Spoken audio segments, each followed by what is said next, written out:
కానీ ఒక ఈక్వేషన్ కనిపిస్తున్నది రేపు ఫ్యూచర్లో భవిష్యత్తులో కేసీఆర్ ఇండియా కూటమిలో చేరడానికి ఏమన్నా గ్యారంటీ ఉందా? నాకు తెలిసి అయితే ఇండియా ఎందుకంటే రేపు బీజేపీ తెలంగాణలో వాళ్ళు రావాలని గట్టి ప్రయత్నంలో ఉన్నారు. మొన్న కూడా వాళ్ళకేమీ తక్కువేమి రాలేదు. ఆల్మోస్ట్ ఒక 33 లక్షల మంది ఓట్లు వేసారు. అవును 8 సీట్లు అయినాయి. అవును ఎంపీ ఎలక్షన్లో కూడా దేశవ్యాప్తంగా కొంత పాజిటివ్ వైబ్రేషనే ఉన్నది. ఏ రకంగా మనం మాట్లాడుకున్నా ఈ సిచ్యువేషన్ వాళ్ళు తెలంగాణ మీద ఫోకస్ చేసినప్పుడు ఫస్ట్ వాళ్ళ టార్గెట్ బీఆర్ఎస్ అయి ఉంటుంది. బీఆర్ఎస్ అయితే ఆ తర్వాత కాంగ్రెస్ వర్సెస్ బీజేపీగా ఈక్వేషన్ మారితే మేము కాంగ్రెస్ని కొట్టేయచ్చు అన్న ఒక ఆలోచనలో ఉండొచ్చు. అదే జరిగితే బీజేపీ బీఆర్ఎస్ని కొట్టాలనే ప్రయత్నం చేస్తే బీఆర్ఎస్ అదే కేసీఆర్ కాంగ్రెస్ చేరను కోరుతాడేమో.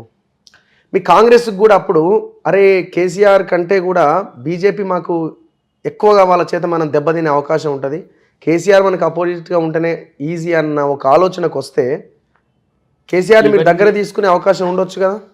ఇవన్నీ ఏమో నువ్వు reasonings, probable reasonings logical reasonings. అంటే నిన్న ఇంటర్వ్యూలో రేవంత్ రెడ్డి గారు అన్నారు కేసీఆర్ దగ్గరికి వెళ్ళమని చెప్పింది రాహుల్ గాంధీనే అని. యా ఇక్కడ నేను ప్రాబబిలిటీస్ను రీజన్స్ను చెబుతూనే ఇంకా బీజేపీ ప్రేమ నుంచి బీఆర్ఎస్ బయటికి రాలే.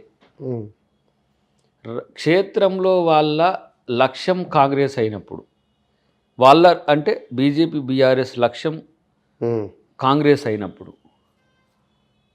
కాంగ్రెస్కు ఉపయోగపడే ఏ ప్రయత్నము బీఆర్ఎస్ చేయదు. ఓకే ఈ క్రమంలో వాళ్ళది ఒక దండ పట్టినప్పుడు ఒకటి ఉన్నది లెక్క, ఎమ్మెల్యేలు నీకు ఎంపీలు నాకని. ఎమ్మెల్యేలు వాళ్ళు ఓడిపోయి వాళ్ళ యొక్క శపథాన్ని తగ్గించుకున్నారు, మేము గెలుస్తాం సార్ మీరు సపోర్ట్ చేస్తే అని. వాళ్ళు బీజేపీ బీఆర్ఎస్ వేగంగా పడిపోతుందని తెలిసే నార్త్ తెలంగాణలో బలపడడానికి ప్రయత్నం చేసి ఒక 8 సీట్ల వరకు వచ్చిండ్రు. అది ఆదిలాబాద్ కానీ నిజామాబాద్ కానీ.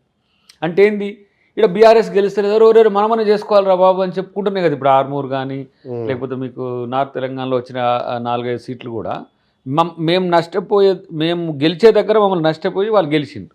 ఇప్పుడు ఏంది వాళ్ళకి 5 ఎంపీ సీట్లు ఉన్నాయి, వాళ్ళు అవి నిలబెట్టుకోవాలి. అవి నిలబెడుతూ బీఆర్ఎస్ తగ్గిపోవడాన్ని తను ఇంకా బలంగా చేసుకోవాలంటే పెరగాలి కదా, కానీ వాళ్ళకే లేవు. ఒక నిజామాబాద్, కరీంనగర్, ఆదిలాబాద్, సికింద్రాబాద్, హైదరాబాద్ తప్పితే పోటీ కాంగ్రెస్కి లేదు. ఓకే పోటీ ఉన్నది ట్రయాంగిల్లో కరీంనగర్, నిజామాబాద్, ఆదిలాబాద్ ఉన్నది. సో సికింద్రాబాద్, మల్కాజ్గిరి మల్టిపుల్ యాంగిల్స్లో ఉన్నాయి. సో హైదరాబాద్ ఆల్మోస్ట్ ఆల్ ఎక్కువ కొంచెం వాళ్ళకి ఏమేమి అనుకూలంగా ఉన్నది అనుకోండి. మిగతా వాటిలలో ఈజీగా కాంగ్రెస్ ఉంటుంది. కానీ మన ఒప్పందంలో భాగంగా ఎంపీలు నన్ను ఎక్కువ గెలిపించాలని మోడీ అంటాడు. అన్నప్పుడు నో నో నో నేను కూడా గెలవాలంటే గెలిచి ఏం చేస్తారని వాళ్ళు మొదలు పెట్టిండ్రు అప్పుడే బీజేపీ. ఓకే ఆడ ప్రభుత్వం లేదు, ఈడ ప్రభుత్వం లేదు, వీళ్ళు పోయి ఆడ నిద్రపోతానికి వీళ్ళని గెలిపించేందుకని బీజేపీ అంటారు. మేము కూడా రేపు అదే అనాల్సి వస్తుంది. రేపటి రోజున ఎంపీ ఎలక్షన్స్ తర్వాత వాళ్ళు నష్టపోయే క్రమంలో ఏం ఎంపీలు 2-3 గెలిస్తే 1, 2, 3, 4 గెలిస్తే వాళ్ళతో మాకు పెద్ద ఎత్తున అవసరం అనే దానికంటే కూడా రాజకీయ అవసరాల్లో ఇప్పుడు కాంగ్రెస్ పార్టీకి బీఆర్ఎస్ పెద్దగా ఉపకరిస్తుంది. లేకపోతే వాళ్ళు 2-3 రాష్ట్రాలు ఉన్నారు, ఆ మహారాష్ట్ర పోయి ఆడో 10 తెచ్చుకుంటారు, లేకపోతే ఆంధ్రప్రదేశ్లో పోటీ చేసి ఆంధ్రప్రదేశ్ పోటీ లేదు, అవకాశమే లేదు. సో అలాంటివి కాబట్టి పెద్దగా మాతో ఇండియా కూటమి అంటే గతంలో అంటే 8 సీట్లు 9 సీట్లు ఉన్నాయి, అంతకుముందు 11 సీట్లు ఉన్నాయి, ఇట్లా ఒకటి ఉండే. కానీ ఇప్పుడు ఆ పరిస్థితి లేదు. కాబట్టి ఇంకోటి మీరు ఊహిస్తే కూడా కాంగ్రెస్ను గెలిపించిందే బీఆర్ఎస్కి వ్యతిరేకంగా. అవును.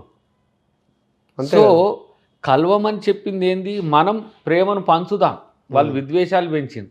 మా కొట్టు అది కాదు. ఇప్పుడు మా రాహుల్ గాంధీ గారి కొత్త నినాదం ఏంది, విద్వేషాల బజార్లో ప్రేమ కొట్టు పెట్టినాం రండి. ఎన్ని ఎంపీ సీట్లు వస్తాయో నాకు తెలిసేది 12-13లో పాజిటివ్ ఉంటుంది. 12-13లో మేము గెలిచే అవకాశాలు ఉన్నాయి.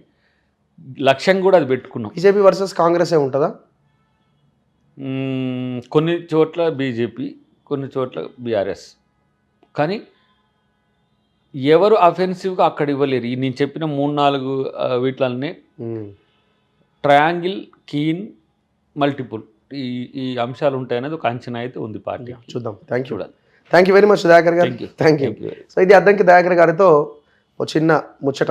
చూస్తూనే ఉండండి మన తొలి వెలుగు.